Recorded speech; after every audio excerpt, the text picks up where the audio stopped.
Spoiler alert, this is a theory on aspects of Star Wars The Force Awakens and will definitely spoil the movie for you if you haven't already seen it. I'll give you a couple seconds to close this video and scuttle back under the rock you've been living under. Alright, so ever since Star Wars The Force Awakens released, there's been a lot of criticism of Rey's unusual and speedy grasp of the Force, which I guess is fair considering we don't get an outright explanation as to why she could do some of the things she can do.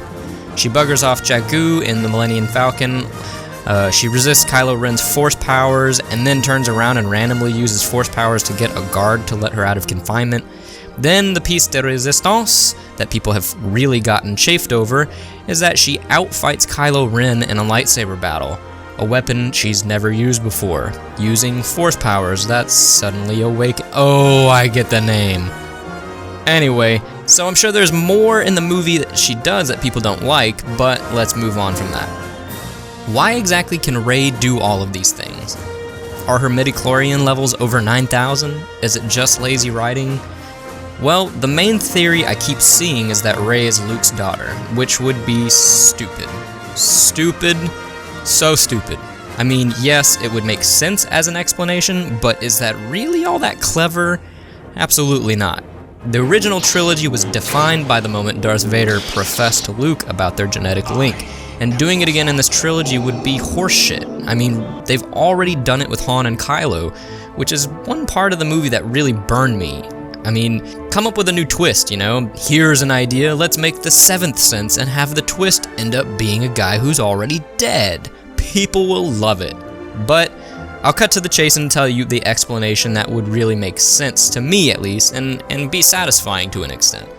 Rey was simply among those Luke trained alongside Kylo Ren.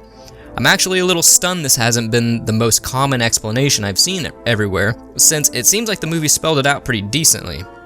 As they leave Jakku, Rey is excited by the prospect of leaving the planet and joining the rebellion, but has an unexplained need to go back and wait for her family at Jakku. Her memories of being dropped off are hazy and distorted and don't feature any actual family members, so she's obviously filling in the gaps in her memory with what she wants. So, we can assume that after Return of the Jedi, Luke undoubtedly went out to rebuild the Jedi Order by finding young kids strong with the Force. Rey was part of the Padawan group that Luke initially trains to be the next Jedi, and when Kylo goes nuts and brings in his other trooper guys and kills everyone, Luke is able to get Rey out of Dodge and away from Kylo. I would assume Luke would run because he would have to refuse to kill Kylo because A, he's Han and Leia's son, and B, because Jedi don't kill, or not good ones anyway. On the trip to Jakku, Luke realizes that training a new Jedi is a mistake. He's worried that it'll create more Sith, as was evident from Kylo's random turn to the dark side. Blood is on Luke's hands, and he decides to wipe Rey's memory of all of her training and uses his Force powers to suggest that she's waiting for her parents on Jakku to keep her isolated.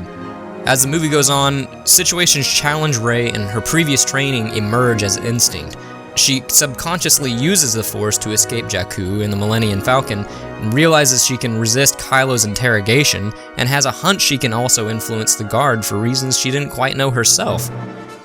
Then she fought Kylo. It all came together. She's been using the Force, and she suddenly takes hold of the strange feelings that have left her confused up until then, and so she uses them, and she's pretty good at it.